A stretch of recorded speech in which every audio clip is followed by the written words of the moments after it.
সময় শয়তানের কাজই হলো উল্টা কাম করা, আল্লাহ যা করেছে তার উল্টা করা। আল্লাহ তাআলা বললেন উসজুদু লিআদামা, আদমরে বানায়া সবাইকে বললেন আদমরে সেজদা দাও। ফাসাজাদু, সবাই সেজদা করলো। সবাই মানে কারা কোন তো? মাশাআল্লাহ। ইল্লা ইবলিস, মিস্টার ইবলিস সেজদা দিল না। আল্লাহ জিজ্ঞেস করলেন তুমি সেজদা দিলে না কেন? শয়তান তখন আর্গুমেন্ট পেশ করলো। সে বলল আনা খায়রুম মিনহু খালাকতানি মিন নার ওয়া খালাকতাহু মিন তিন, আমি ওর থেকে অনেক ভালো। ওরে বানাইছো মাটি দিয়ে, আমারে বানাইছো আগুন দিয়া। আগুন হলো ঊর্ধ্বমুখী, মাটি হলো নিম্নগতি সম্পন্ন। সুতরাং ঊর্ধ্বমুখী কোন জিনিসকে নিম্নমুখী জিনিসের কাছে আত্মসমর্পণ করতে বলা, সেজদা দিতে বলা মোস্ট আনসাইন্টিফিক। কত বড় শয়তান!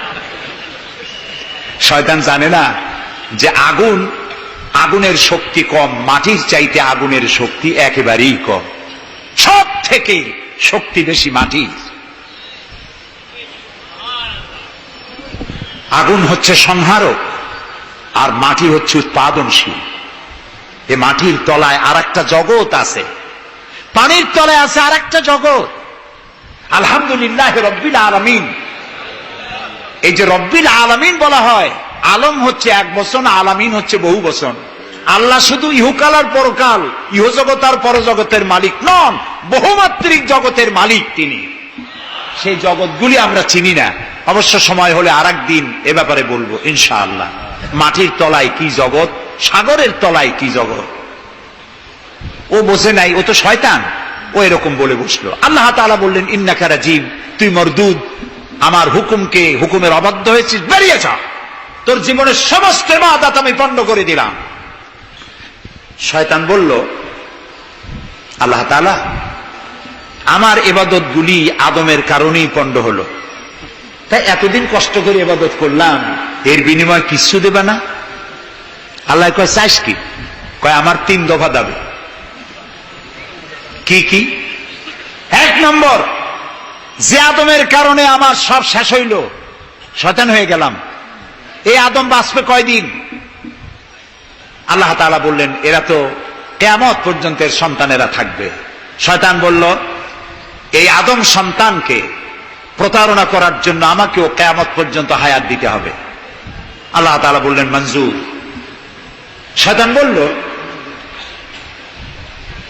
আমাকে আমার 2 নম্বরের দাবি, যেহেতু আমি মানুষের প্রতারণা দিব, ভাইতে ভাইতে ঝগড়া লাগাবো, স্বামীতে স্ত্রীতে ঝগড়া লাগাইয়া তালাক দেওয়াবো, ভাইতে ভাইতে খুনাখুনি বাধায় দেব, কিন্তু লোকেরা যদি আমারে দেখতে পায় যে শয়তান এই যে তালাক দেওয়াইয়া এই যে যায়, ছেলে আর বাপে ঝগড়া বাঁধাইয়া ভাইতে ভাইতে খুনাখুনি করাইয়া এই যে শয়তান যায়, তাহলে তো আমার ঠ্যাং আস্ত থাকবে না, আমার তো মেরে ফেলাবে।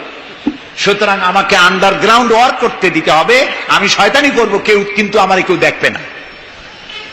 আল্লাহ কয় মঞ্জুর।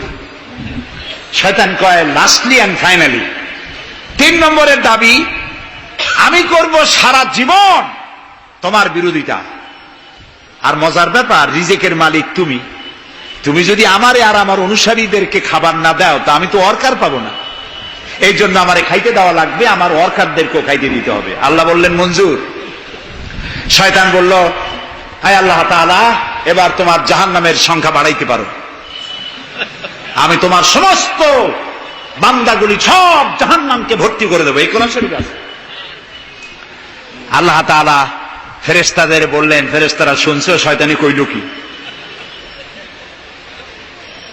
আল্লাহ রাব্বুল আলামিন বলেন আমার ফেরেশতারা, আমার আদম সন্তানের, আমার বান্দারা যদি একটি শয়তানের প্রতারণায় পড়ে একটি যদি গুনার কাজ করার নিয়ত করে, কাজটা করে নাই, শুধু নিয়ত করেছে, ইচ্ছা করেছে, আমলনামায় কোনো গুনাহ লিখবে না। গুনাহটা যখন করে ফেলবে, একটি গুনার বদলে শুধু একটাই গুনাহ লিখবে। আর যদি আমার বান্দা যদি একটি পুণ্য কাজের, নেক কাজ করার নিয়ত করে, কাজটা করে নাই, শুধু নিয়তের জন্য একটা নেকি লিখে দিবা। নেকির কাজটি যখন সম্পাদন করবে তখন একের উপরে 10টা গ্রেস মার্ক লাগাইয়া দিবা। সুবহানাল্লাহ। আমি এইভাবে করে আমার বান্দাদেরকে মাফ করে দেব। সুবহানাল্লাহ। শয়তান মানুষকে ওয়াসওয়াসা দেয়, আর আল্লাহ যা বানায় তার উল্টা বানায়। আল্লাহ বানাইলো জাকাত, শয়তান বানাইলো কি কন্তবুদ্ধি করে? সুদে আর জাকাতে পার্থক্য কি? সুদ হচ্ছে ধনীদের গরিবদের কাছ থেকে নাও, ধনীদের দাও, আর জাকাত হচ্ছে ধনীদের কাছ থেকে নাও, সব গরিবদেরকে বন্টন করে দাও। সুবহানাল্লাহ। এর নাম যাকাত। আর এই কাজটি করার দায়িত্ব আল্লাহ দিলেন সরকারকে। সূরা হজ আল্লাহ রাব্বুল আলামিন বলেন, আল্লাযীনা ইম্মাক্কান্নাহুম ফিল আরদ আকামুস সালাত ওয়া আতাউজ যাকাত ওয়া আমারু বিল মা'রুফি ওয়া নাহাউ আনিল মুনকার ওয়া লিল্লাহি আকিবাতুল উমুর। আমি যদি মুমিন বান্দারে ক্ষমতা দেই, তারা 4 দফা কাজ করবে। কয় দফা বলেন? 1 নম্বরে মুমিনেরা ক্ষমতায় গিয়ে নামাজ প্রতিষ্ঠা করবে। 1 নম্বর কাজ নামাজ প্রতিষ্ঠা করবে। ক্ষমতায় গিয়ে তারা অর্ডার করবে, বেলা 1টার সময় সমস্ত কোর্ট কাছারি আদালত শিক্ষা প্রতিষ্ঠান কল কারখানা সব বন্ধ হবে আধা ঘন্টার জন্য। জোহরের নামাজ আর দুপুরের খানার বিরতি। নামাজ শেষ, আবার কাজ করতে আসো। নামাজ বাধ্যতামূলক। নামাজ যদি বাধ্যতামূলক হয় তাহলে তার সুফল কি? তার সুফল হলো, এসপি যদি বাধ্যতামূলক ভাবে নামাজ হয়, আর এসপি যদি মসজিদের ইমামতি করে দারোগাদের নিয়ে, অফিসারদের নিয়ে, দারোগা যদি, ওসি যদি থানায় পুলিশদের নিয়ে তার ইমামতিতে নামাজ হয়, এমপি যদি তার এলাকার অফিসার দিয়ে নিয়ে ইমামতি করে নামাজে, মন্ত্রী যদি তার এলাকার লোক নিয়ে অফিসারদের নিয়ে সচিবালয় ইমামতি করে, এই মন্ত্রী, এই এমপি, এই ওসি, এই এসপি এদেরকে পিটাইয়াও ঘুষ খাওয়ান যাবে? যাবে না। যে বিশ্ববিদ্যালয়ের ভাইস চ্যান্সেলর নামাজ বাধ্যতামূলক হওয়ার কারণে মসজিদের ইমামতি করবেন, শিক্ষক, শিক্ষয়িত্রী, ছাত্র, ছাত্রী 5 ওয়াক্ত নামাজ যে বিশ্ববিদ্যালয় জামাতে আদায় করবে, ওরা কি মাস্তান, গুন্ডা, সাদাবাজ হবে? হতে পারে না। এই জন্য সরকারের প্রথম দায়িত্ব হবে, কে বলতেছেন? কার কথা শোনাইতেছি? প্রথম দায়িত্ব হচ্ছে নামাজ প্রতিষ্ঠা করো। 2 নম্বরে যাকাত আদায় করো। 2 নম্বরে কি? যাকাত আদায় করো। এই যাকাত গভর্নমেন্ট আদায় করবে।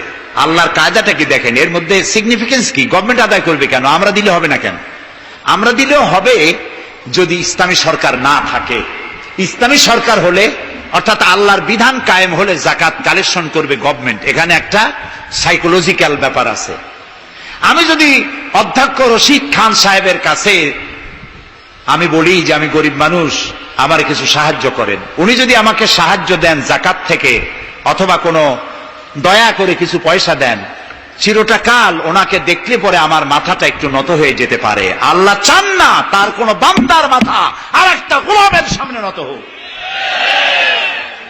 সেই জন্য আল্লাহ চান সরকারের কাছ থেকে নাও, তোমার মাথা উঁচু থাকুক। সুবহানাল্লাহ কইতে ইচ্ছা করে না? এ মাথার অনেক দাম। যেখানে সেখানে সেজদা দিয়েন না। পীর বুজুর্গ দেখলেই পায়ের উপরে পড়ে যায়েন না। কদম বসি করতে ইচ্ছা করে করেন, আমি বাধা দেব না, কিন্তু মাথাটা নিচু করেন না। মাথাটা আল্লাহ ছাড়া কারো সামনে নত হতে পারে না। এই মাথার অনেক দাম। আপনার বডি চেনাই যাবে না যদি মাথা না থাকে। আপনার মা অথবা স্ত্রী ছাড়া মস্তকবিহীন বডি চেনা কঠিন। এটা বডির আইডেন্টিটি। এই জন্য দেখবেন পৃথিবীর সমস্ত প্রাণী খাবারের সময় রুজির উপরে, রিজিকের উপরে মুখ লাগাইয়া খায়। গরু, বাছুর, মুরগি, হাঁস, হাতি, বাঘ, ভল্লুক, ময়না, টিয়া সব খাবারের উপরে মুখ লাগাইয়া খায়। কেবলমাত্র মানুষ খাবারের সময় খাবারটা না খাইয়া মাথা উঁচু থাকে, এখানে দেয়। আল্লাহ চান রিজিকের সামনে আমার বান্দার মাথা নত হবে না। মাথা নত হবে তো রাজ্জাকের সামনে নত হবে, রিজিকের সামনে নয়। সুতরাং গভর্নমেন্টের কাছ থেকে নাও, তাহলে তোমার মর্যাদা ঠিক থাকবে, কোনো ব্যক্তির কাছ থেকে নয়। গভর্নমেন্ট কালেকশন করবে, গভর্নমেন্ট বিতরণ করবে। এরপরে দারিদ্র বিমোচন ইসলামের সব থেকে বড় প্রোগ্রাম, দারিদ্র বিমোচন করা। কারণ কি? কারণ হলো আমার রাসূল বলেছেন, কাদাল ফাকরু আইয়াকুনা কুফরা। দারিদ্র মানুষকে কুফরির মধ্যে ঠেলে দেয়। তার নামাজ রোজা থাকে না, আল্লাহ রসুল থাকে না, দরিদ্রের ধর্ম একখানা রুটি, সে তখন পূর্ণিমার চাঁদকে রুটির মতো দেখে। আছেন একটা কবিতা এরকম, পূর্ণিমার চাঁদ যেন ঝলসানো রুটি, তখন তার ধর্ম হয়ে যায় এটা। এই জন্য রসুল্লাহ বলেছেন কাদাল ফাকরু আইয়াকুনা কুফরা। রসুল্লাহর একটা ব্যাংক ছিল, সেই ব্যাংকের নাম ছিল বাইতুল মাল। এই বাইতুল মাল ব্যাংক যেদিন তিনি এর ইনগুরাল সেশন, উদ্বোধনী দিন, আমাদের ব্যাংকগুলি উদ্বোধন করার সময় কত শামিয়ানা, গেট, তোরণ ইত্যাদি করা হয়। রসুল্লাহর ব্যাংক উদ্বোধন করা হলো মসজিদে নববীর ভিতরে, খেজুর গাছের খুঁটি আর খেজুর গাছ, উটের পশম, খেজুর গাছের পাতার মাটি, এই দিয়া ছাদ। উপরে যদি বৃষ্টি হয় আধা ঘন্টা, নিচে বৃষ্টি পড়ে 1.5 ঘন্টা, পাতার ট্যাপট্যাপানি। এরকম একটা মসজিদের ভেতরে বসে রসুল্লাহ ব্যাংক উদ্বোধন করলেন আর বললেন, বুখারীর হাদিস, মান তারাকা দায়নান আও দিয়ান ফাআলাইয়া। আমার রাষ্ট্রের ভিতরে কোন মানুষ যদি ঋণগ্রস্ত অবস্থায় মারা যায় আর তার ঋণ পরিশোধের অর্থ যদি না থাকে, তাহলে তার ঋণ পরিশোধের দায়িত্ব আর তার বিবি বাল বাচ্চা প্রতিপালনের দায়িত্ব আমি মুহাম্মদ আমার কাঁধের উপরে নিয়ে নিলাম। দারিদ্র বিমোচনের জন্য নবী করিম সাল্লাল্লাহু আলাইহি ওয়াসাল্লাম মানুষকে কাজ দিয়েছেন, ভিক্ষা কম দিয়েছেন। কেউ চাইলে, রসুলের আদত মুবারক ছিল, কেউ কিছু চাইলে পকেটে হাত দিতেন, থাকলে দিতেন। জীবনে একদিনের জন্য কাউকে না বলেন নাই। বলেছেন কিছু নাই, বলতেন আজকে দিতে পারলাম না, তুমি আবার এসো, দেব না, এরকম কথা জীবনে একবারও বলেন নাই। সুবহানাল্লাহ। শুধু দিয়েছেন, কিছু নেন নাই। আল্লাহ, সারা জীবন মানুষের কষ্ট বুকের উপরে ধারণ করেছেন, কাউকে কষ্ট দেননি। ক্ষুধার্ত মানুষের দুয়ারে দুয়ারে গেছেন, নিজে ক্ষুধায় কষ্ট করেছেন। হযরত আবু বকর, ওমর মসজিদে নববীর ভেতরে বসে অসময় বসে আছেন। রাসূলুল্লাহ দিনের বেলায় জিজ্ঞেস করলেন, তোমরা এই অসময় এখানে কেন? তারা বললেন, আমরা ক্ষুধার্ত, 2-3 দিন কিছু খাই না। রাসূলুল্লাহ বললেন, আমারও তো একই অবস্থা, চলো। 3 জন বেরিয়ে গেলেন। মসজিদে নববীর পাশেই ছিল হযরত আবু আইয়ুব আনসারী রাদিয়াল্লাহু তাআলা আনহুর বাড়ি। আমি 1973 সনে স্বাধীন বাংলাদেশের প্রথম হজ আমি করেছিলাম। 4733 টাকা ছিল বিমানের ভাড়া। তখন মসজিদে নববীর পাশেই ছিল আবু আইয়ুব আনসারী রাদিয়াল্লাহু তাআলা আনহুর বাড়ি। সেই বাড়িতে গেলাম, ওইখানে একটা বাক্সের ভিতরে, একটা গ্লাসের বাক্সের ভিতরে ছিল রসুলের ব্যবহার করা তরবারি, তীর আর ধনুক।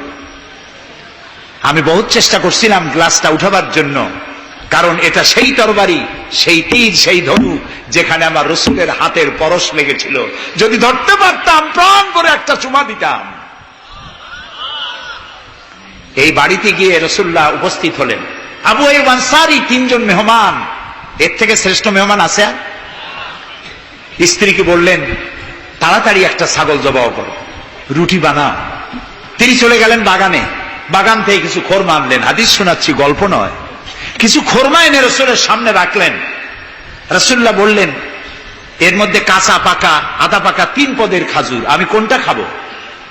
হযরত আবু আইয়ুব বলেন, 3 প্রকারের খেজুরে আপনি হাত দিবেন, কারণ আপনার হাত যে প্রকারের খেজুরের গায়ে লাগবে আমার বাগানে আল্লাহ রাব্বুল আলামিন সেই খেজুরে বরকত দিয়া দিবেন। কিছুক্ষণ পরে রান্না হয়ে গেল, রসুলের সামনে গোশত আসলো, রুটি আসলো। আল্লাহর নবী খাবারের শুরুতে 2-1টা রুটি আর 2-3টা গোশত টুকরা রুটি দিয়া পেঁচায়া হযরতে আবু আইয়ুব আনসারীর হাতে দিয়া দিলেন। বললেন, আবু আইয়ুব, এই রুটি আর গোশত টুকরা নিয়ে যাও, আমার কলিজার টুকরা মা ফাতেমা গত 3 দিন হলো কিছু খায় নাই। দুনিয়ার মানুষের খাবার পৌঁছায়ছেন, নিজে না খেয়ে থেকেছেন। হযরত আয়েশা বলেছেন, 1 দিন 2 দিন না, মাসের পর মাস রাসূলুল্লাহর স্ত্রীদের ঘরে চুলায় আগুন জ্বলে নাই। হযরত ওমর রাদিয়াল্লাহু তাআলা আনহু রাসূলুল্লাহর ঘরে প্রবেশ করেছেন। এখনো ঘরটা আছে, মসজিদে নববীর কোনায় ছোট্ট ঘরটা। বিশ্বনবীর ঘর। তিনি ঘরের মধ্যে প্রবেশ করে দেখেন রাসূলুল্লাহ শুয়ে আছেন। তারপরে হযরত আবু বকর সালাম করলেন, রাসূলুল্লাহ উঠে বসলেন। হযরতে ওমর রাদিয়াল্লাহু তাআলা আনহু বাচ্চা শিশুর মতো রুকরে কেঁদে উঠলেন। নবীজি জিজ্ঞেস করলেন, ওমর কাঁদো কেন? হযরত ওমর বলছেন, ইয়া রাসূলুল্লাহ, আমি বিশ্বনবীর ঘর দেখতেছি, ছোট্ট একটি ঘর, এক কোণায় পানি শূন্য সরাহি কাত হয়ে পড়ে আছে, এক পাশে একটা গ্লাস, আর আপনি যে বিছানায় শোয়া, চাদর নাই, বালিশ নাই, দড়ি দিয়া বুনানো খাটিয়ার উপরে শুয়েছিলেন, হাতের তলায়, মাথার তলায় হাত দিয়ে আপনার জান্নাতি শরীর মোবারকের পিঠের উপরে দড়ির দাগ আমি সহ্য করতে পারছি না ইয়া রাসূলুল্লাহ। কাফেরেরা পৃথিবীতে এত শান্তি করলো, আর আল্লাহ রাসূলের গায়ে দড়ির দাগ, আপনি আমাকে অনুমতি দেন, আমি একটা তোষক আপনাকে বানায় এনে দেই। রাসূলুল্লাহ বললেন, ওমর, আমি যদি হুকুম করি, এই যে ওহদ পাহাড়টা আমার জন্য সোনায় পরিণত হয়ে যাবে। আমি পৃথিবীতে শান্তি করতে আসি নাই, এসেছি মানবতার মুক্তির জন্য, কল্যাণের জন্য। নবী করিম সাল্লাল্লাহু আলাইহি ওয়াসাল্লাম এই যাকাতের বিধান কায়েম করলেন। মানুষের দুয়ারে দুয়ারে খাবার পৌঁছে গেল, বৃদ্ধরা ভাতা পেল, বয়স্করা ভাতা পেল, বেকারেরা তাদের কাজের সংস্থান পেয়ে গেল। অবস্থা এমন হলো, হযরত ওমর ইবনে আব্দুল আজিজ রাহমাতুল্লাহ আলাইহির সময় যাকাত কে নেবে, যাকাত কে নেবে চিল্লানো হতো, ঢোল বাজানো হতো। একজন লোক পাওয়া যেত না যে যাকাত আমার দরকার। ইতিহাস লিখছে, ওই সময় একজন লোক তার সাদকার টাকা নিয়ে ঘুরতেছে যে যাকাত কাকে দিবে। 3 দিন হলো যাকাত নেওয়ার মতো একটা লোক পেল না। অবশেষে ক্লান্ত হয়ে মরুদ্যানের মধ্যে বসে আছে। কিছু সময় পর দেখলো যে একটা লোক, ধুলায় ধূসরিত চেহারা, তিনি এসেছেন, হাতে একটা বড় টোপলা। এই লোকটি বলল, পথিক, আসসালামু আলাইকুম, আমি 3 দিন ঘুরলাম এই দেশে, একটা মানুষ পেল না যাকে আমি সাদকার টাকা, যাকাতের টাকা দিতে পারি। আপনাকে মনে হচ্ছে গরিব মানুষ, জামা কাপড় ময়লা, আপনি আমার এই টাকাগুলি নিয়ে আমাকে উদ্ধার করুন।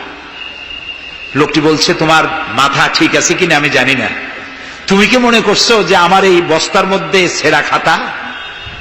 তোমার ওই টোপলায় যত টাকা, ওর থেকে অনেক বেশি টাকা আমার এই বস্তার ভিতরে। আমি 1 সপ্তাহ ঘুরতেছি, একটা গরিব মানুষ পাই নাই এই দেশে। এটি হলো যাকাতের কল্যাণময়তা, যাকাত ভিত্তিক অর্থ ব্যবস্থার কল্যাণময়তা। যারা এই যাকাত দেয় না, অর্থকে সঞ্চিত করে, সোনা এবং রূপাকে সঞ্চয় করে, তাদের সম্পর্কে আল্লাহ কি বলছেন? والذين يكنزون الذهب والفضة ولا ينفقونها في سبيل الله فبشرهم بعذاب أليم। যারা নাকি রৌপ্য এবং স্বর্ণ সঞ্চয় করে, আমার রাস্তায় খরচ করে না, মানে গরিবদের দেয় না, সঞ্চিত করে রাখে, তাদের জন্য কঠিন পীড়াদায়ক শাস্তির সুসংবাদ দাও। প্রশ্ন উঠতে পারে, শাস্তির কি সুসংবাদ হয়? শাস্তির কি হয়? আল্লাহ সুসংবাদ বললেন কেন? এটা বোঝাবার জন্য ছোট্ট একটি দৃষ্টান্ত যথেষ্ট। মা যদি ছেলেকে কন্ট্রোল করতে না পারে, দারুণ দুষ্ট, মা তখন বলে, দাঁড়া, তোর বাপ আসুক, আমি তারে নালিশ করব, এমন পিটটি দেবে, তখন মজা টের পাবি। পিটাইলে কি মজা লাগে? তাহলে মজা বললো কেন? শাস্তির তীব্রতা বোঝাবার জন্য মজা শব্দ ব্যবহার করা হয়। এটা কোরআনে কারীমের বাগধারা। আল্লাহ তাআলা বলছেন, তীব্র শাস্তির সুসংবাদ দাও। স্বর্ণ আর রৌপ্য জমা করে রেখেছো, যাকাত দাওনি। বহু মহিলার অসংখ্য সোনার রূপা আছে, যাকাত দেন না। কবে কালে ভদ্র একটা বিয়ে আসবে, সেই বিবাহে সজ্জিত হয়ে যাবেন, সারা বছরে যাকাত দিলেন না, এতগুলি সোনা আটকায় রাখলেন কেন? আল্লাহ চান না টাকা পয়সা পুঞ্জীভূত হয়ে থাকুক। কোরআন শুধু নামাজ রোজা নয়, দেখুন না আল্লাহ কি বলছেন। আল্লাহ বলছেন, কায়লা ইয়াকুনা দুলাতাম বাইনাল আগনিয়াই মিনকুম। আল্লাহ বলছেন, তোমাদের কিছু সংখ্যক ধনীদের মধ্যে তোমাদের সম্পদগুলি পুঞ্জীভূত হয়ে যাক, এটা আমি চাই না। এটা যাকাত, ফিতরা, সাদকা এককালীন দানের মাধ্যমে গোটা জাতির মধ্যে পৌঁছে যাক, তাহলে মানুষের উপকার হবে। সুতরাং 7.5 তোলা নিচ পর্যন্ত যাকাত আপনার না দিলে চলবে। যখন 7.5 তোলা হবে তখনই যাকাত শুরু হবে। যত বেশি হয় গোড়া থেকে শুরু করে সবটা দিতে হবে। 52 তোলা রূপা হলে যাকাত দিতে হবে। এই যাকাতের টাকা না দিয়ে যারা জমা করে রাখেন, শাস্তিটা কি হবে শোনেন। আল্লাহ শাস্তির ধরনও বলছেন, ইয়াউমা ইউহমা আলাইহা ফি নারে জাহান্নাম ফাতুকওয়া বিহা জিবাহুম ওয়া জুনুবুহুম ওয়া যুহুরুহুম হাযা মা কানাজতুম লিআনফুসিকুম তাকনিজুন। এমন একদিন আসবে যখন এই স্বর্ণ আর রৌপ্যকে জাহান্নামের আগুন দিয়ে জ্বালায়া সিল বানানো হবে, আর এই সিলগুলি তোমার কপালে, তোমার পার্শ্বদেশে, তোমার পৃষ্ঠদেশে সিল মারা হবে জাহান্নামের আগুন দিয়ে, আর বলা হবে হাযা মা কানাজতুম লিআনফুসিকুম, এই হলো তোমার সেই সব সঞ্চিত সম্পদ যা তুমি সঞ্চয় করে রেখেছিল, আল্লাহর রাস্তায় খরচ করো নাই। রাসূলের কাছে প্রশ্ন হয়েছে, ওয়ায়াসআলুনাকা মাযা ইউনফিকুন, হে রাসূল আপনাকে প্রশ্ন করা হয় যে কি খরচ করব। আল্লাহ তাআলা বলছেন কুলিল আফওয়া, বলুন প্রয়োজনের অতিরিক্ত জিনিস আল্লাহর রাস্তায় খরচ করে দাও। আমরা প্রয়োজনের অতিরিক্তটা ব্যাংকে জমা রাখি, আল্লাহ বলেন খরচ করো। যত খরচ করবে আল্লাহ তত বাড়াই দিবেন। দেখেন না আল্লাহ বাড়ায় কেমনে। আল্লাহরে বিশ্বাস করেন যে আল্লাহ যে বাড়াইতে পারেন, এটাকে বিশ্বাস করেন? এটি তো ইমানের প্রশ্ন। কেউ যদি জবাব দিতে ব্যর্থ হন তাহলে তো কুলক্ষণ। আল্লাহ কি সম্পদ কমানো আর বাড়ানোর মালিক কে? ইয়ামহাকুহুল্লাহুর রিবা ওয়া ইউরবিস সাদাকাত। আল্লাহ তাআলা বলছেন আমি সুদকে ধ্বংস করি আর সাদকাকে বৃদ্ধি করি। হালালে বরকত হয়, হারামে বরকত হয় না। আজ গোটা পৃথিবীতে, শুধু বাংলাদেশে নয়, গোটা বিশ্বে ওয়ার্ল্ড ব্যাংকের দৃষ্টিতে ইসলামী ব্যাংক পৃথিবীতে সব থেকে সফল ব্যাংক। তাও আলহামদুলিল্লাহ কব না। কেন? কারণ হালালে বরকত হয়, হারামে বরকত হবে না। আচ্ছা, কুত্তায় বাচ্চা দেয় কয়টা কম তো? ওর তো ফ্যামিলি প্ল্যানিং নাই, জনমের মতো হয়। এই কুত্তাগুলি যদি সব বাঁচত তাহলে বরিশাল দিয়ে হাঁটতে পারতেন? কুত্তার জ্বালায় হাঁটতেই পারতেন না। গরুতে, গাভীতে বাছুর দেয় কয়টা বছরে? একটা, মাত্র একটি। আর মুসলমানেরা গরু যা জন্মের খাওয়া খায়, তারপরেও কুত্তা বেশি না গরু বেশি?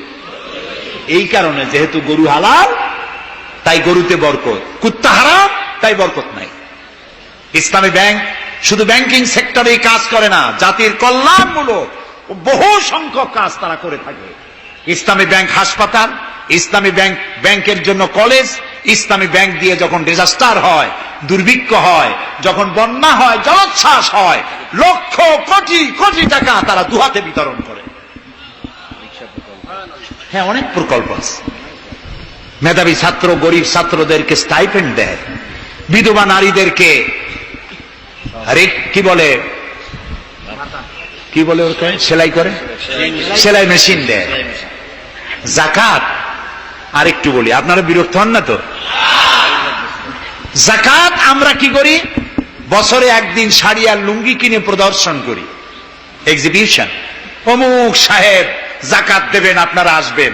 দলে দলে ফকিররা আসলো, একটা লুঙ্গি আর শাড়ি নিতে গিয়ে পদপিষ্ট হয়ে 5টা 10টা মারা গেল। হয় নাই বাংলাদেশে? এই প্রদর্শনী এক্সিবিশনের কোনো মানে নাই।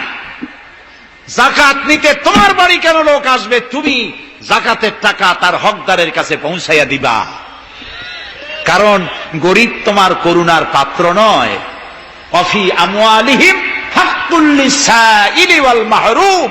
আল্লাহ তাআলা বলছেন তোমার সম্পদের ভিতরে গরিবদের অধিকার আছে। গরিব তোমার করুণার পাত্র নয়। যাকাত দিয়ে আসো তার বাড়ি যায়। তবে শাড়ি আর লুঙ্গি দেওয়া কোনো অর্থবহ কাজ নয়।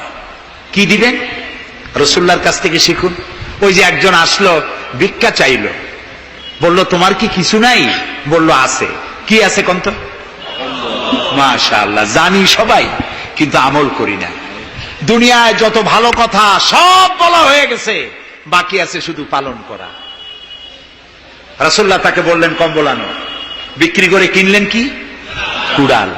রাসূলুল্লাহ তার নিজের পবিত্র হাত দিয়ে কুড়ালে হাতল লাগায় দিলেন, বললেন যাও জঙ্গলে কাঠ কাটো, বাজারে বিক্রি করো, ভিক্ষা কোনোদিন আর করবা না। 1 বছর পর, হাদিস শুনুন, 1 বছর পর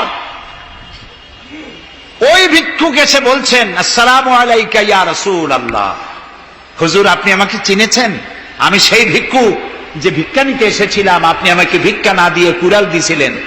কুড়াল দিয়া কাঠ কাটিয়া বাজারে বিক্রি করে আমার কাছে এখন যাকাত দেওয়ার মতো অর্থ জমা হয়ে গেছে। এটার নাম ইসলাম।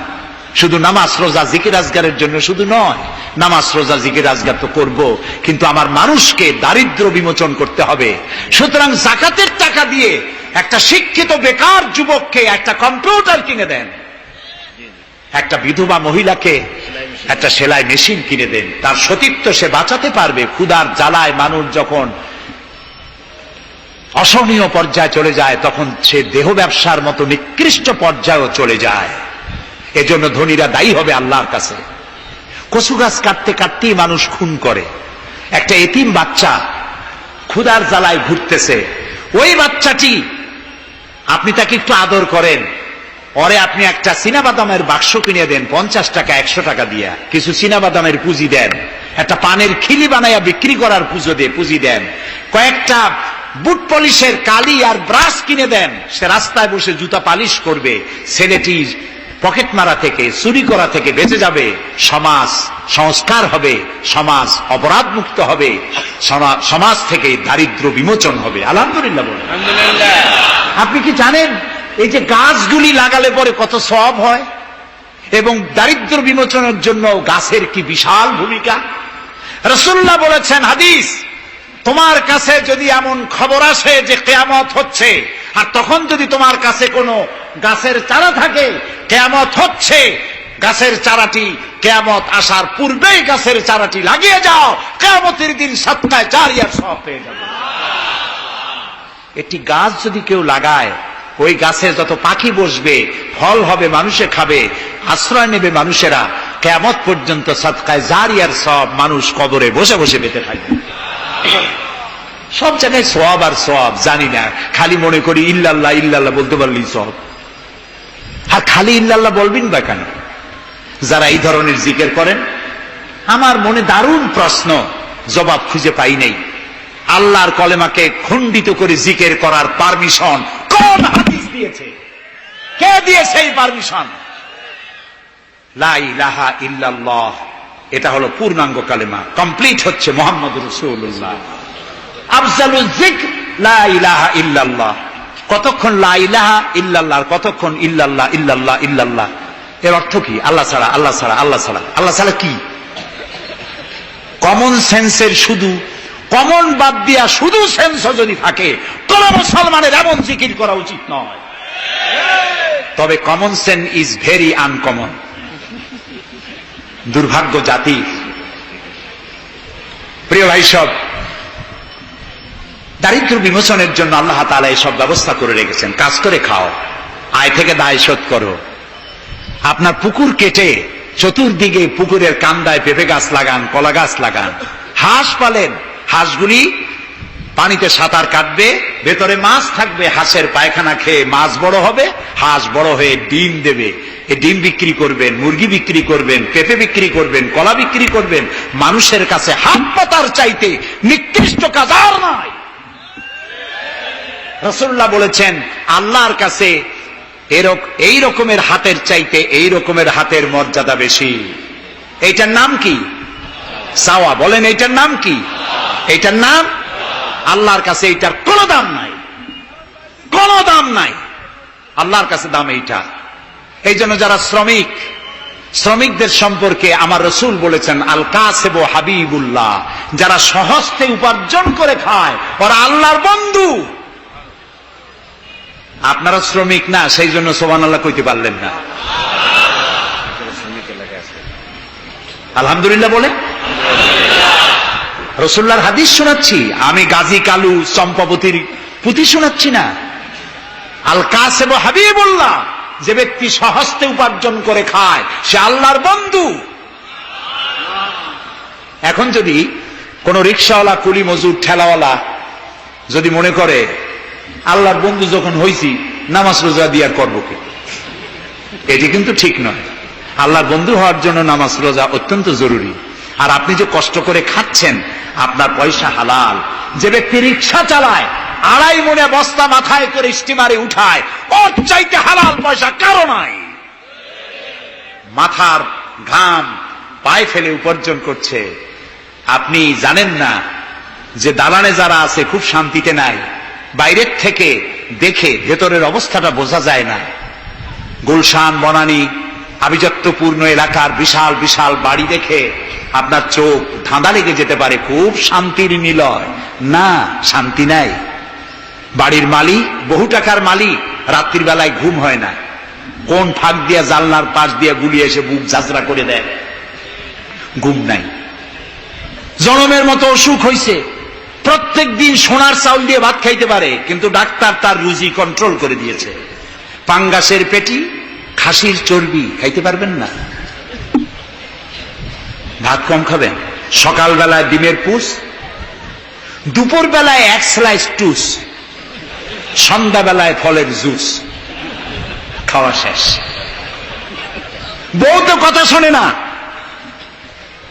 হাজারো কাজ করে ঘরমুক্ত হয়ে স্বামী ফিরেছে, বিবি সাহেবা, বেগম সাহেবা এখন ধরে হাতে ভ্যানিটি ব্যাগ নিয়ে স্বামীর সামনে থেকে হন হন করে যাচ্ছে। স্বামী বেচারা কষ্ট করে জিজ্ঞেস করছে, তুমি কই যাও? বলছে, আই এম ভেরি বিজি। ছেলে হয়েছে কয়টা? সব গুন্ডা, মাস্তান। মাথায় এত বড় চুল, হাতে এত বড় নখ। মেয়েগুলি বয়ফ্রেন্ড নিয়ে কোথায় চলে গেছে। বেটা বাড়ির কাজের লোক, কাজের মেয়েদের হাতের দেওয়া খানা খাইলো, আদর পাইল না, যত্ন পাইল না, সম্মান পাইল না। খাইয়ে নিজে নিজে শুয়ে আছে, এতগুলা ঘুমের ট্যাবলেট খাইছে, ঘুমও আসে না। কিন্তু তুমি মেয়ে রিকশাওয়ালা, ঠেলাওয়ালা, কুলি মজুর, সারাদিন কাজ করে পোলার চাউল কিনতে পারো নাই, মোটা চাউল কিনেছ, খেসারির ডাল কিনেছ। একটু কিনে বাড়িতে বউ রান্না করেছে। আমি চোখে দেখা কথা বলি, আল্লাহ তাআলা এই বয়সে কম দেখান নাই। কমলাপুর রেল স্টেশনের বস্তি দেখেছি, অনেক বস্তি এলাকায় গিয়েছি। স্বামী বসে খাচ্ছে, ঘরমাক্ত রিক্সা চালায় আসছে, 2.5 মনে বস্তা টানে আনছে। স্ত্রী খাবার তুলে দিচ্ছে, আরেকটু খাও, খুব কষ্ট করেছো, আরেকটু খাও। ওর ঘরে ফ্যান নাই, কাপড়ের আঁচল দিয়ে স্বামীর কপাল মুছে দিচ্ছে, আরেকটু খাও, এত কষ্ট করো তুমি। ওর ঘরে ফোমের বিছানা নাই, চটের মতো শক্ত বিছানা, বালিশ নাই, ইটের মতো শক্ত, চাপ কাপড়ের একটু কভার দাও। এরকম একটা বালিশের উপরে সারাদিনের শ্রান্তি আর ক্লান্তি নিয়ে আর ঘুমায় গেছে। কোন ওষুধ খাওয়া লাগে না, এমন ঘুম আসছে ওর ডাকের গর্জনে ট্রাকের ইঞ্জিন ফেল। শান্তি কি বড় লোক হলে হয়? শান্তি দেওয়ার মালিক আল্লাহ। শান্তি দেওয়ার মালিক কে? আল্লাহ তাআলা।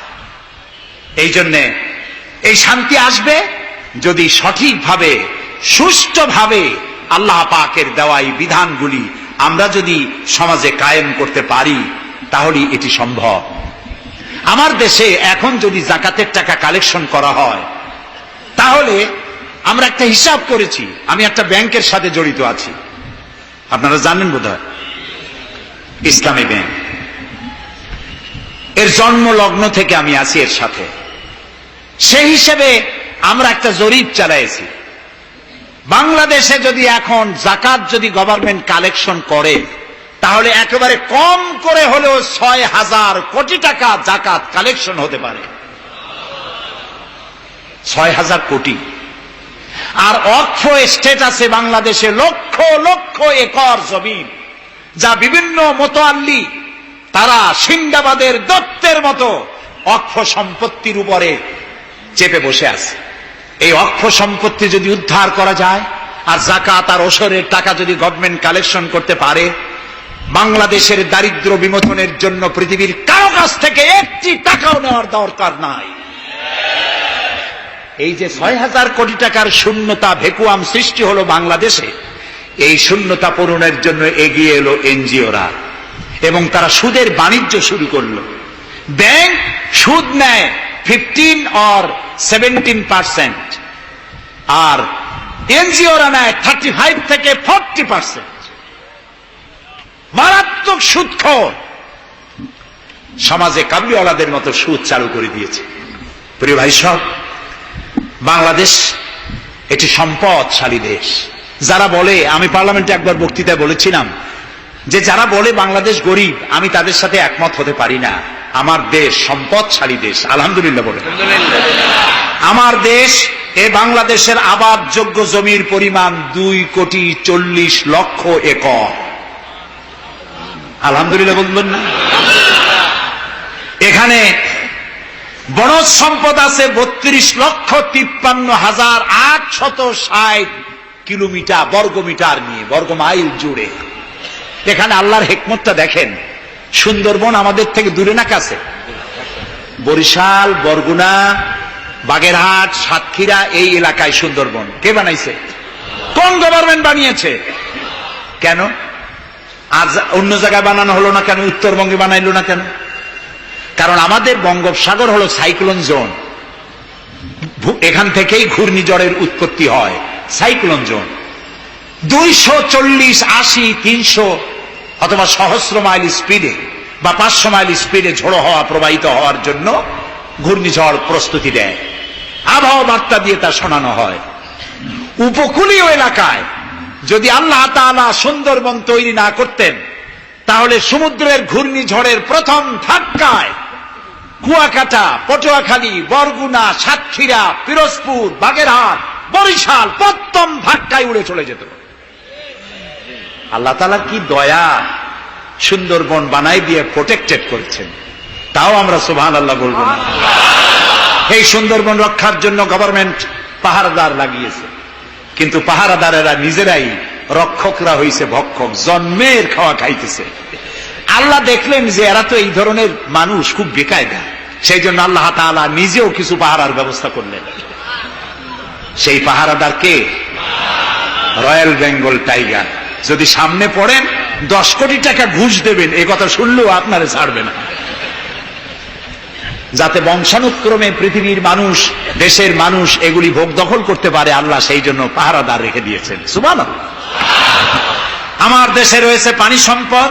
বাংলাদেশে ছোট বড় 250টি নদ নদী আছে, যেগুলির দৈর্ঘ্য 3,200 বর্গ মাইল। আছে পানি সম্পদ, আছে পশু সম্পদ, আছে মৎস্য সম্পদ, সর্বোপরি আছে এই বাংলাদেশের 14 কোটি মানুষের 28 কোটি হাত।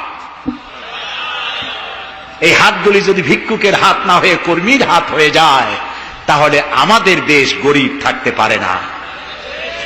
আমার দেশের সম্পদের অভাব নাই, যথেষ্ট সম্পদ আছে, শুধুমাত্র ইকুয়াল ডিস্ট্রিবিউশন নাই।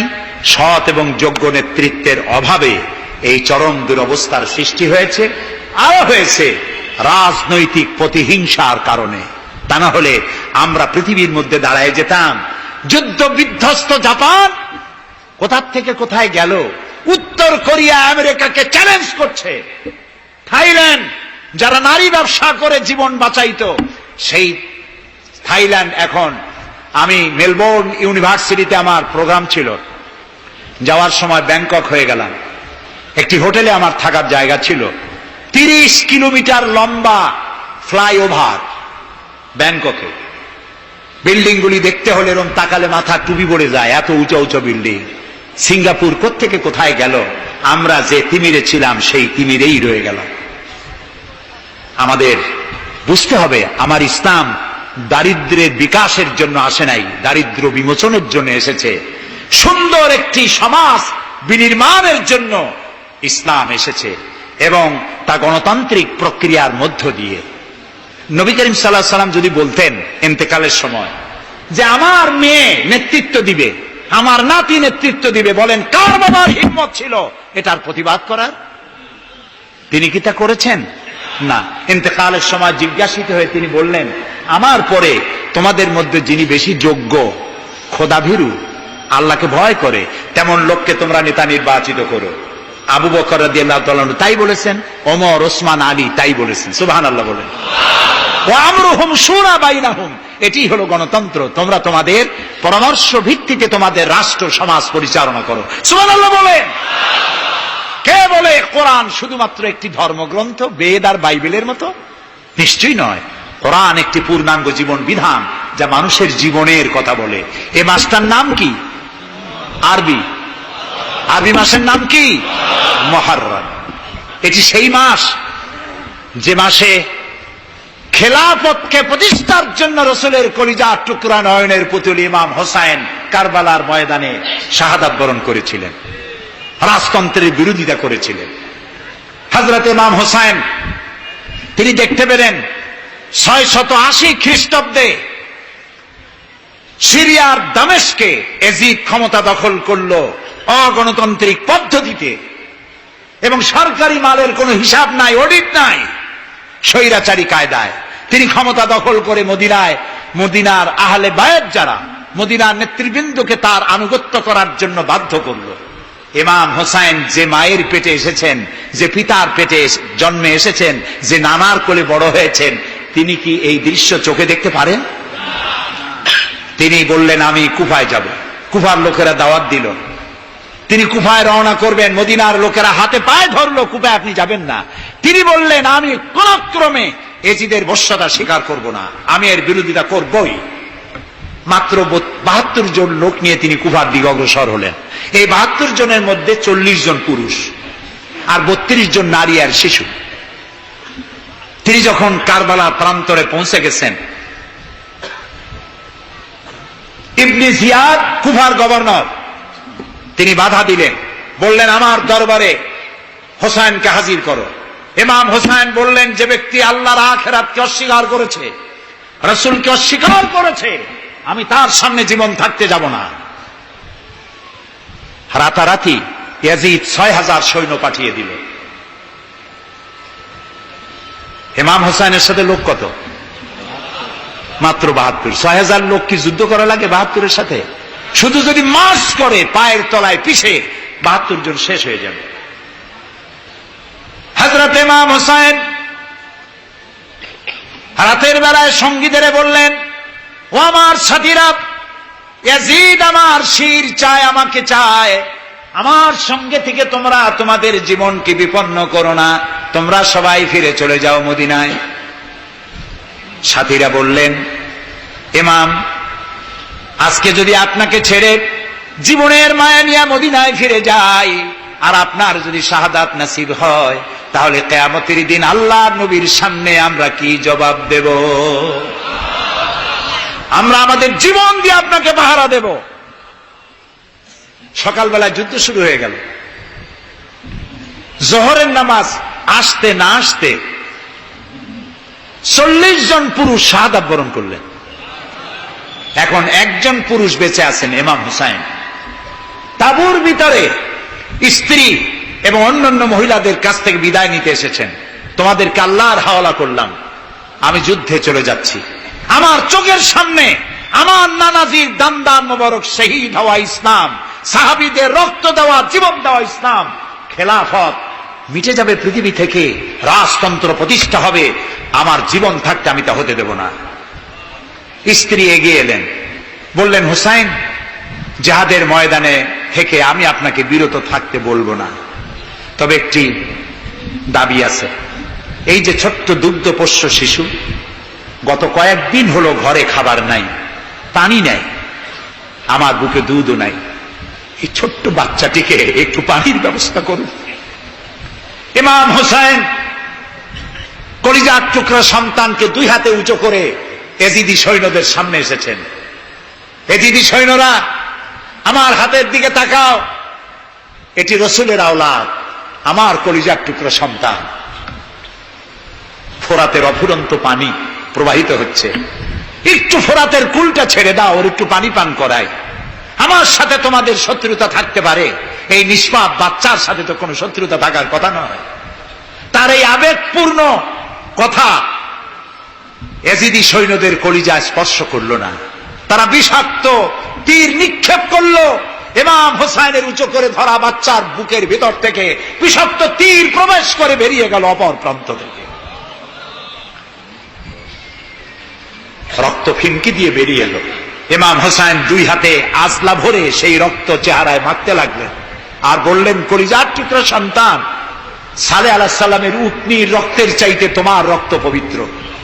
হযরত সালেহ আলাইহিস সালামের চাইতে রাসূলুল্লাহর মর্যাদা অনেক বেশি, তুমি তার আওলাদ।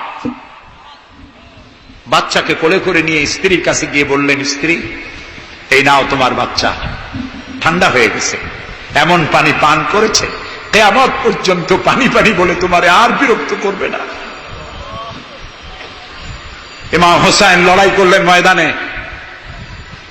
বহু সংখ্যক সৈন্য হতাহত করে ফোরাতের কুল উন্মুক্ত করে ঘোড়ার পৃষ্ঠ থেকে নেমে এক আজলা পানি তুলেছেন, পানি পান করবেন। মুখের কাছে যখন আকণ্ঠ তৃষ্ণার্ত পিপাসার্ত হোসাইন মুখের কাছে পানি নিয়েছেন, হঠাৎ ভেসে উঠল মনের পর্দায়, একটু আগে আমার কলিজার টুকরা সন্তান এই পানির অভাবে চলে গেল। 40 জন মানুষ বিদায় হলো, এক ফোঁটা পানি দিতে পারলাম না, এই পানি আমি কেমনে খাই? হাতের থেকে পানি পড়ে গেল। অশ্বের পৃষ্ঠে আরোহণ করলেন। চতুর্দিক থেকে তীর আর তরবারি আসতে লাগলো। ইমাম হোসাইন বললেন, থামো, একটু থামো, তোমরা কাকে তীরবিদ্ধ করছো? আমি কি তোমাদের রসুল মুহাম্মদ সাল্লাল্লাহু আলাইহি সাল্লামের নাতি নই? আমি কি তোমাদের রসুলের কলিজার টুকরা মা ফাতেমার নয়নের মণি নই? কেমন করে আমার গায়ে তোমরা তীর মারো? উম্মে সালমা, আমাদের মা উম্মে সালমা রাদিয়াল্লাহু তাআলা আনহা, সকাল বেলায় 11ই মুহররম সকাল বেলায় তিনি ঘরে বসে কাঁদতেছেন। কয়েকজন প্রতিবেশী মহিলা এসে বলছেন, মা আপনি কাঁদেন কেন? তিনি বলছেন, আজকে রাত্রে আমি স্বপ্ন দেখেছি রাসূলুল্লাহ আমার বাড়ি এসেছেন। আমি দেখতে পেলাম আল্লাহ রসুলের চোখ দিয়ে পানি পড়ছে, দাড়ি মোবারক ধুলা মাখা, বুক কাটা বলি। আমি জিজ্ঞেস করলাম, ইয়া রাসূলুল্লাহ, আপনি কাঁদেন কেন? মুখখানা মলিন কেন? দাড়ি মোবারকে ধুলাবালি কেন? রাসূলুল্লাহ বললেন, উম্মে সালমা, তুমি জানো না আমি এইমাত্র কারবালা থেকে এসেছি। আমি দেখে এলাম আমার কলিজার টুকরা হুসাইনের শির মোবারক তার দেহ থেকে বিচ্ছিন্ন করে ঘোড়ার পদতলি, ঘোড়া দিয়ে পদদলিত করা হয়েছে তার দেহ মোবারক। ইসলাম এত সহজে আসে না, অনেক রক্ত পাড়ি দিয়ে এসেছে ইসলাম। হযরতে হোসাইনের মস্তক মুবারক ইয়াজিদি সৈন্যরা একটা প্লেটে করে নিয়ে কুফার গভর্নর ইবনে জিয়াদের সামনে রেখেছে। ইবনে জিয়াদ চেয়ারে বসা, সিংহাসনে বসা, ইমাম হোসাইনের মস্তক মুবারক তার পায়ের কাছে রেখেছে। কলঙ্কিত ইতিহাস, কি করে আমি শুনাই আপনাদেরকে? ইবনে জিয়াদ চেয়ারে বসে পায়ের কাছে রাখা ইমাম হোসাইনের ঠোঁটের উপরে লাঠি দিয়ে নাড়তেছে। হযরত যায়েদ রাদিয়াল্লাহু তাআলা আনহু 80 বছর বয়স, তিনি বলছেন, ইবনে জিয়াদ, এতক্ষণ যা করেছ মুখ বুজে সহ্য করেছি, কিন্তু এখন যেটা তুমি করতেছো পায়ের কাছে কার ব্যথা? তুমি যে ঠোঁটের উপরে লাঠি দিয়া নাড়তেছো, আমি যায়েদ, আমি দেখেছি রাসূলুল্লাহ 1000 বার এই মুখের উপরে চুমা খেয়েছেন। তোমার বেয়াদবি বন্ধ করো। প্রিয় ভাই সব, রাজতন্ত্র নয়, পরামর্শ ভিত্তিক সমাজ ব্যবস্থা প্রতিষ্ঠার জন্য আল্লাহ তাআলা ইসলাম দিয়েছেন, দ্বীন দিয়েছেন। সেই জীবন ব্যবস্থা ইসলাম আজকে এই পৃথিবীতে মুসলমানদেরকে সন্ত্রাসী জাত হিসেবে চিহ্নিত করার জন্য, উগ্র জাতি হিসেবে, সহিংস জাতি হিসেবে, অগণতান্ত্রিক জাতি হিসেবে প্রমাণিত করার জন্য পাশ্চাত্য শক্তি তারা নবী করিম সাল্লাল্লাহু আলাইহি ওয়াসাল্লামের ব্যঙ্গ চিত্র এঁকে দুনিয়ায় ছড়িয়ে দিয়েছে। আজকে জুমার খুতবায় আমি কসাই মসজিদে বলেছিলাম, রাসূলুল্লাহর মাথার উপরে বোমা আকৃতির পাগড়ি বেঁধেছে, পাশে 2টা অর্ধনগ্ন মেয়ে লোক রেখেছে। নাউজুবিল্লাহ। তোদের মতো অসভ্য আছে পৃথিবীতে? ডেনমার্ক, আমেরিকা, ইউরোপ, তোমরাও কি মানুষের মতো কাজ করেছ? বিশ্ব নবী পৃথিবীতে সব দিয়েছেন, কিছু নেন নাই। তাকে অপমান করার অর্থ হচ্ছে মানব সভ্যতাকে অপমান করা। রাসূলকে অপমান করার ক্ষমতা কারো নাই। তার সম্মান পাহাড় সমান নয়, তার সম্মান আকাশ সমান নয়। রাসূলের সম্মান আল্লাহর আরশ পর্যন্ত। আল্লাহ তার আরশে আজিমে কাউকে দাওয়াত দেন নাই, বিশ্ব নবীকে দাওয়াত দিয়েছিলেন। আমি আমার বরিশালবাসীদের বলবো, মুসলমানদেরকে ধৈর্য ধারণ করতে হবে, আরো সংযমী হতে হবে। আমরা প্রতিবাদ করব, অবশ্যই প্রতিবাদ করব, কিন্তু জ্বালাও পোড়াওতে আমরা যাব না। আমরা কারো পতাকা পোড়ানো, কারো অফিসে ভাঙচুর করা, এটা আমাদের কাজ না। আমরা গড়ার জন্য এসেছি, আমরা ভাঙ্গার জন্য আসি নাই। কেউ অসভ্য হলে আমরা অসভ্য হতে পারি না। ওরা অসভ্য, ওরা বর্বর, ওদের জীবনে ভালোবাসা নাই, তাই ওরা প্রতি বছর একটা দিন ভালোবাসা দিবস পালন করে। আমার জীবনে ভালোবাসার অভাব নাই। ইসলাম সর্বশ্রেষ্ঠ জীবন ব্যবস্থা। এই কল্যাণময় জীবন ব্যবস্থা প্রতিষ্ঠার জন্য এগিয়ে আসতে হবে মুসলমানদেরকে, সকলকে, হিন্দুদেরকেও। হিন্দু, বৌদ্ধ, খ্রিস্টানদের বলি, আমার প্রিয় ভাইয়েরা, আপনাদের মধ্যে আমাদের মধ্যে পার্থক্য খুবই কম। হিন্দুরা বলেন এক ব্রহ্মা, দ্বিতীয় নাস্তি। আমরা বলি লা ইলাহা ইল্লাল্লাহ, কথা প্রায় কাছাকাছি। আপনারা পুনর্জন্মে বিশ্বাসী, আমরা পুনরুত্থানে বিশ্বাসী। আমরা খুব ভালো আছি, এই দেশটা খুব ভালো দেশ, পূজা আর রোজা একসাথে হয়, আমরা অনেক আরামে আছি। এদেশে সাম্প্রদায়িক সম্প্রীতি নাই বলে যারা বিদেশে বদনাম ছড়ায়, তাদের হেদায়েতের জন্য আমরা আল্লাহর কাছে দোয়া করি, আল্লাহ তাদের হেদায়েত করো। ক্ষমতা হারায় মানুষ এত পাগল হয় যে দেশের বিরুদ্ধে কথা বলে, মায়ের বিরুদ্ধে কথা বলে, রাষ্ট্রের বিরুদ্ধে কথা বলে। আল্লাহ এদের হেদায়েত নসিব করে দিন। প্রিয় ভাই সব, আমার হিন্দু ভাইয়েরা, অমুসলিম ভাইরা যারা আসছেন, আমি তাদেরকে বলবো, এই কোরআন শুধু মুসলমানদের জন্য নয়। আপনার ইসলাম কবুল করা লাগবে না। আমি ইউরোপ, আমেরিকা, অস্ট্রেলিয়া, আফ্রিকায় যখন অমুসলিমদের মধ্যে বক্তৃতা করি, তখন বলি আপনাদের মুসলমান হওয়া লাগবে না। যে ধর্মে আছে সে ধর্মে থেকেই যদি কোরআন বর্ণিত আইন যদি মানেন, আপনি শান্তি পাবেন দুনিয়ায়, শান্তি পাবেন আখিরাতে। পরকালেও শান্তি পাবেন কিনা আল্লাহ ভালো জানেন, তবে দুনিয়ার শান্তি তো পাবেনই। কোরআনের আইন সকলের জন্য প্রযোজ্য। প্রিয় ভাই সব, আমি এখন মুনাজাতের দিকে আগাবো। ইসলামের ব্যাখ্যা দিচ্ছিলাম, ইন্নাদ দীনা ইনদাল্লাহিল ইসলাম। ইসলামের চাইতে কল্যাণময় জীবন ব্যবস্থা পৃথিবীতে আর নাই। বলেন সুবহানাল্লাহ। আমি মুনাজাতের দিকে যাচ্ছি, আর মুনাজাতের আদব হলো বসা। এই রাস্তা জুড়ে যত মানুষ দাঁড়ানো আছেন, সব মানুষ বসুন। গতকাল বলেছিলাম, মুনাজাতের কথা শুনে দুই একজন হাঁটে, এটি কিন্তু বেয়াদবির পর্যায়ে পড়ে। আদবের খেলা। মানুষের হাতে যেমন ক্যামেরা থাকে, ফেরেশতার হাতে ক্যামেরা আছে না? তা আপনি মুনাজাতের কথা শুনে যদি হাঁটেন, আপনি তো বেয়াদবের খাতায় নাম লেখালেন। এমন হতভাগ্য কারো হওয়া উচিত না। মুনাজাত হয় কার কাছে? সেই আল্লাহরে ভয় করেন, জায়গায় বসেন এবং মুনাজাতে শরীক হন। মুসলমানদের বড় দুর্দিন যাচ্ছে, এত বড় দুর্দিন। আমি ছোট্ট মানুষ, আমার জ্ঞান সীমিত, আমার ইলেম কালাম সীমিত, আমার দৃষ্টিভঙ্গি সীমিত।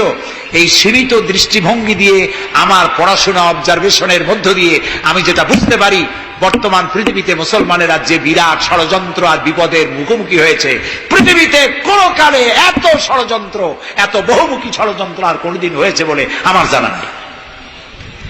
এই ষড়যন্ত্র থেকে বাঁচার জন্য দোয়া করতে হবে কার কাছে? কার কাছে? তিনিই পারবেন আমাদেরকে কল্যাণ দিতে।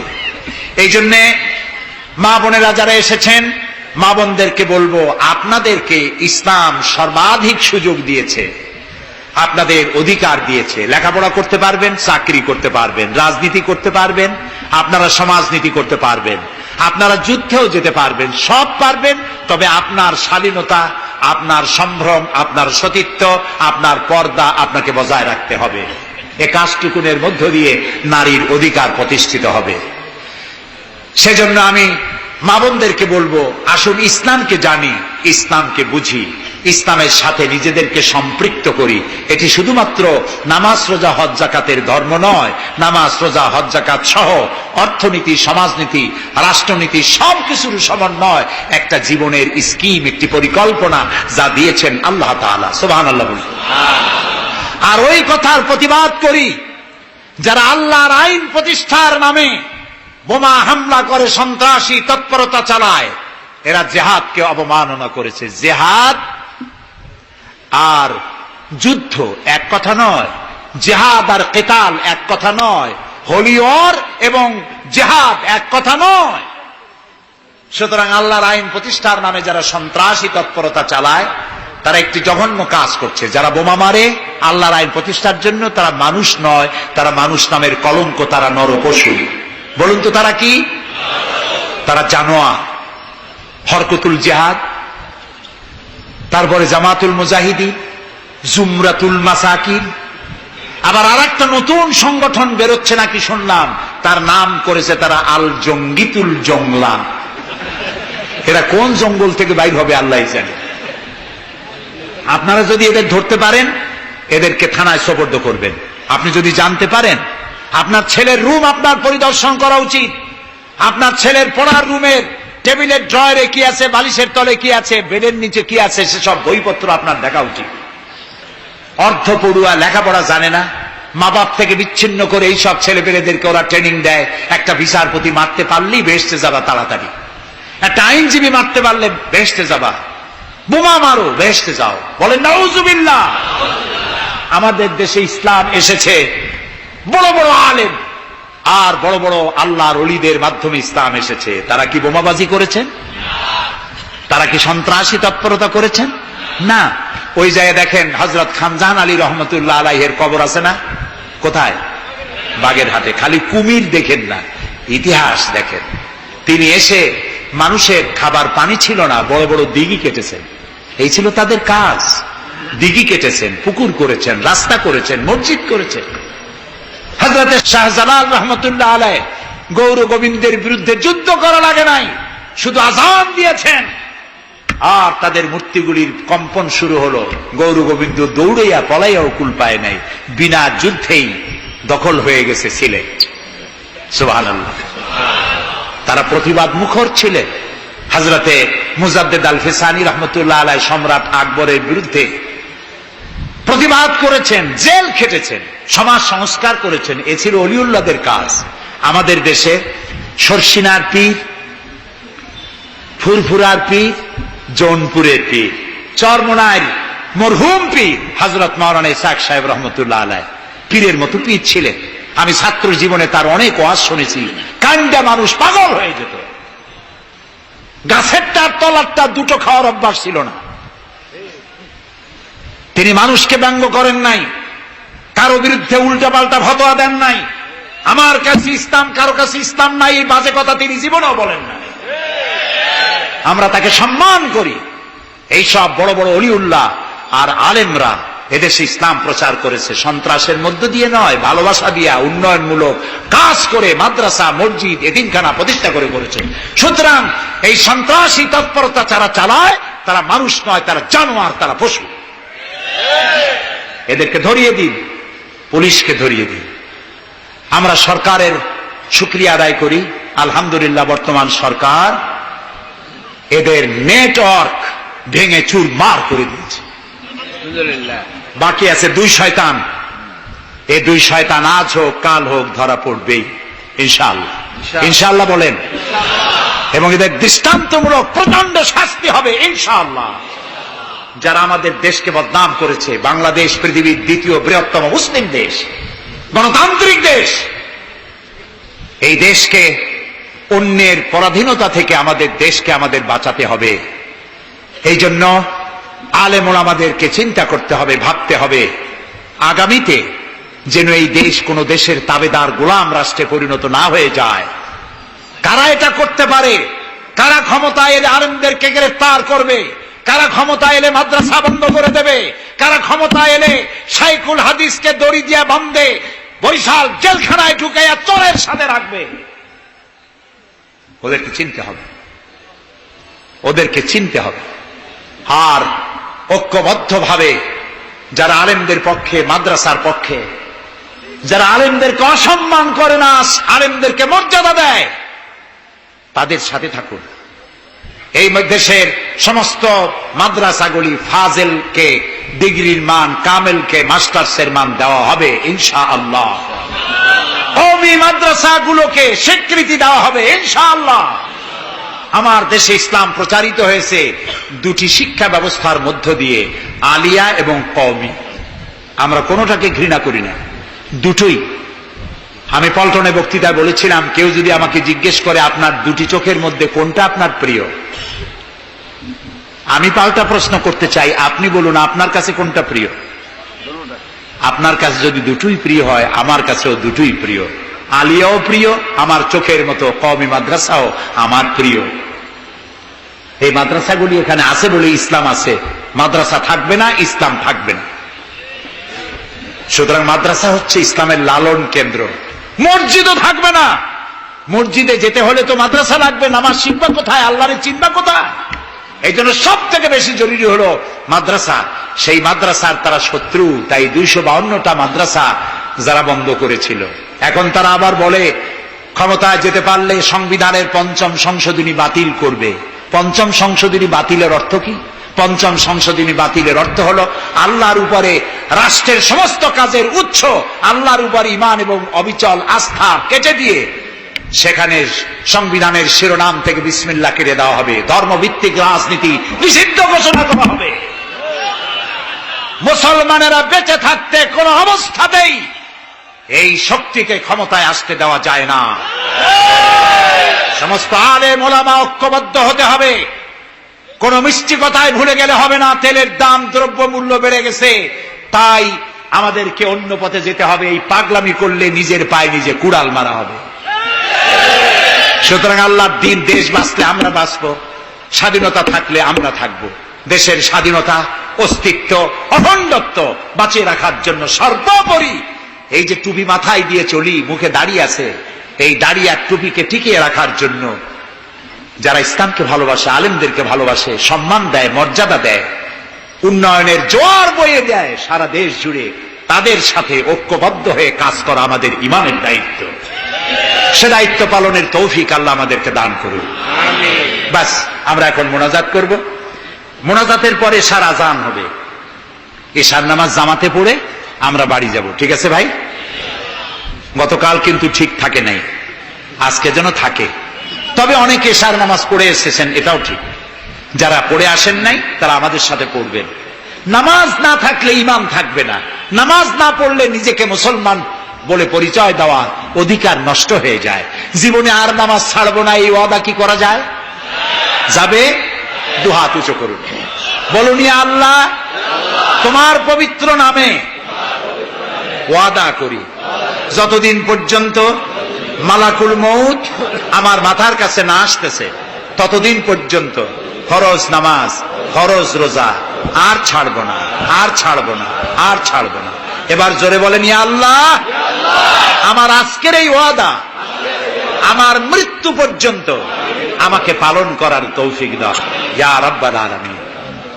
এখন মোনাজাত হচ্ছে। মোনাজাতের পর আপনারা নামাজের জন্য কাতার দিয়ে দাঁড়িয়ে যাবেন আর সকলে আর্থিক সাহায্য করবে।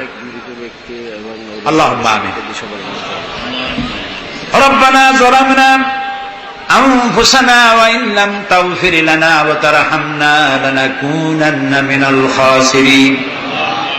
রব্বানা যালামনা আনফুসানা ওয়া ইন লাম তাগফির লানা ওয়া তারহামনা লানাকুনান্না মিনাল খাসিরিন।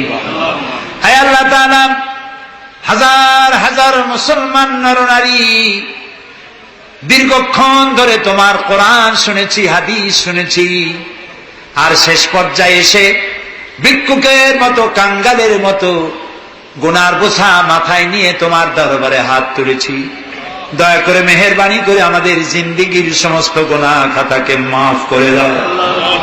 আমাদের মধ্য থেকে আমাদের মা বাপ দুনিয়া থেকে যারা বিদায় হয়ে গেছে, আয় আল্লাহ রব্বুল আলামিন, মা বাপের কবরগুলিকে জান্নাতের টুকরা বানায়া দাও।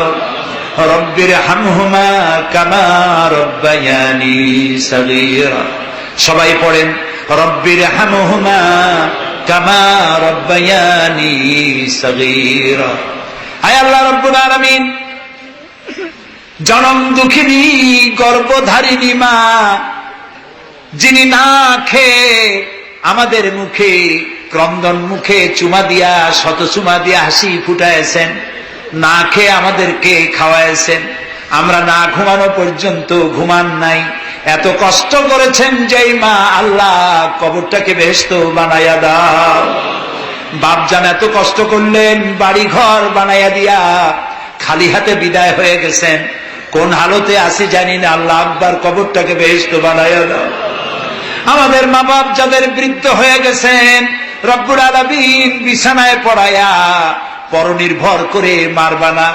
আল্লাহ তাআলা স্বনির্ভর থাকাকালীন নিজে নিজে টয়লেটে যেতে পারেন, নিজের খাবার নিজে খেতে পারেন, দাঁড়াইয়া নামাজ পড়তে পারেন, নিজের কাপড় নিজে পরতে পারেন।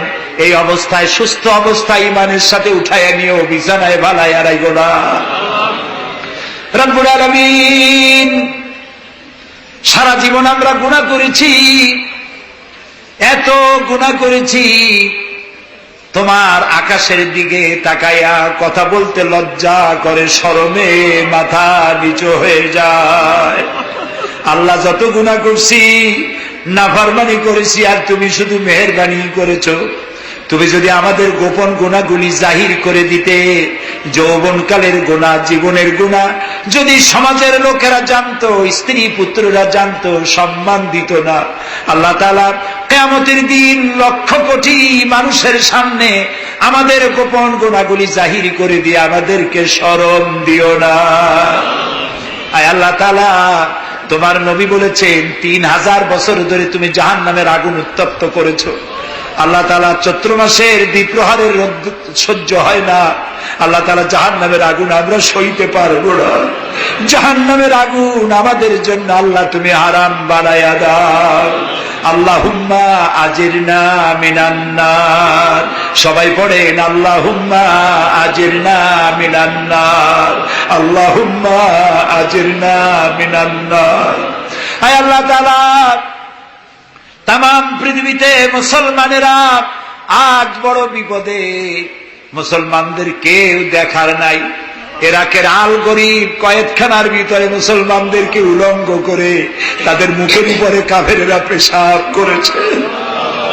গুয়ান্তানামো কারাগারের ভিতরে মুসলমানদের বান্ধা তাদের সামনে কোরআন শরীফের উপরে পেশাব করেছে। রাসূলুল্লাহর মাথায় বোমা উঠাইয়া দিয়েছে। নগ্ন নারী তার পাশে বসে ছবি উঠাইছে। বাবু, আমাদের কলজা চলে যায় বাবু। আল্লাহ নরপশুদের হেদায়েত দাও। আল্লাহ পরাশক্তির নামধারী তথাকথিত সভ্যতাকে আল্লাহ তুমি হেদায়েত দিয়ে দাও। ওদের নসিবে যদি হেদায়েত না থাকে, তুমি তো আমাদের সেই আল্লাহ যে আল্লাহ নমরুদকে জুতা পেটা করে বিদায় করেছো। তুমি তো সেই আল্লাহ যে ফেরাউনকে চুবাইয়া মারছো। আল্লাহ, এই সভ্যতার দাবিদার গুলি যারা আমার রসুলকে অপমান করতেছে, মুসলমানদেরকে অপমান করছে, কোরআনকে অপমান করছে, ফেরাউনের মতো নমরুদের মতো জুতা মেরে ডুবাইয়া ধ্বংস করে গজব দিয়া বিদায় করে দাও। আল্লাহ, আমাদের এই শান্তিপূর্ণ দেশে যারা বোমা মারে, সন্ত্রাসী হামলা করে, ওদেরকে আমরা চিনি না, তুমি ভালো করে জানো ওরা কারা। আল্লাহ, ওদেরকে হেদায়েত করো, ওদেরকে তুমি ধরাইয়া দাও। ওদেরকে কারা টাকা দেয়, কারা বুদ্ধি দেয়, কারা পরিচালিত করে, তাদের চেহারা জনগণের সামনে উন্মোচিত করে দাও। তাদেরকে জনগণের সামনে ন্যাংটা করে দাও। আল্লাহ তাআলা, আমাদের এই সুন্দর দেশটির উপরে তুমি রহমত করো। আল্লাহ, তোমাকে বলবো না কাকে বলবো। পৃথিবীতে যত মুসলমান দেশ তুমি দিয়েছো, প্রত্যেক মুসলমান দেশের পাশে আরো 2-4টা মুসলমান দেশ আছে। তুমি আমাদের দিকে তাকায় দেখো তো আমাদের অবস্থাটা কি। আমরা কোথায় যাব? আমাদের তো পালাবারও জায়গা নাই। একদিকে সমুদ্র আর 3 দিকে কারা। আল্লাহ, তুমি এই বাংলাদেশটাকে দয়া করে হেফাজত করো। কারো তাবেদার বানাইও না, কোন পদসেবী পদলেহীদের গোলাম বানাইও না। আল্লাহ, দেশের মুসলমানদের মাথায় টুপি রাখা, মুখে দাড়ি রাখার পথে বিঘ্ন ঘটায়ও না। মাদ্রাসাগুলি বন্ধ করে দিয়ে আমাদের দম বন্ধ করে দিও না। আল্লাহ তাআলা এমন শক্তি ক্ষমতা এনো না যারা ইসলামকে অপমান করবে, আলেমদেরকে অমর্যাদা করবে, এমন লোকদেরকে কিয়ামত পর্যন্ত ক্ষমতা দিও না। আল্লাহুম্মা লা তারুদ্দানা খায়বিন, আল্লাহুম্মা লা তারুদ্দানা খায়বিন। আল্লাহ তাআলা একেবারে কিছু না দিয়ে একেবারে খালি হাতে আমাদেরকে ফেরত দিও না বাবা।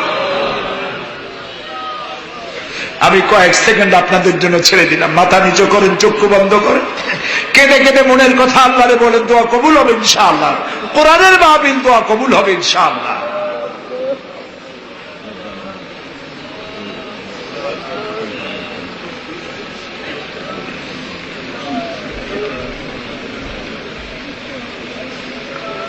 আয় আল্লাহ, তুমি নিশ্চয়ই শুনতে পাচ্ছ আমরা কি বলছি, তুমি নিশ্চয়ই দেখতে পাচ্ছ আমরা কোথায় বসা আছি। আল্লাহ তাআলা তুমি তাকিয়ে দেখো, তোমার অনেক বান্দীরা তারা বহু কষ্ট করে এসছেন। আল্লাহ তোমার বান্দীদের আরজি পুরা করো, মহিলাদের মা বোনদের ব্যাধি মাফ করো, যার সন্তান নাই নিঃসন্তানীকে সন্তান দাও, যাদের ছেলে মেয়ে বড় হয়েছে বিয়ে দিতে পারে না বিয়ের ব্যবস্থা করে দাও, রুজি রুটিতে যাদের অভাব অনটন আল্লাহ তাদের ব্যবস্থা করে দাও।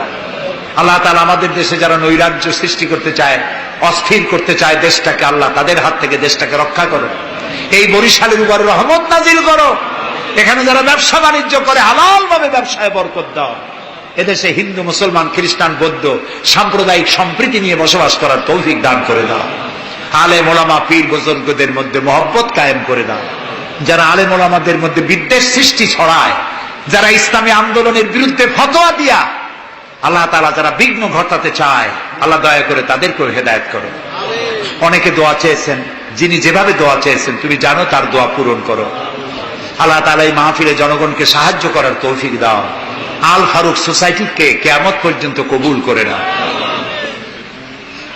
ربنا تقبل منا إنك أنت السميع العليم وتب علينا إنك أنت التواب الرحيم سبحان ربك رب العزة عما يصفون وسلام على المرسلين والحمد لله رب العالمين واجعل آخر كلامنا عند الموت لا إله إلا الله محمد رسول الله।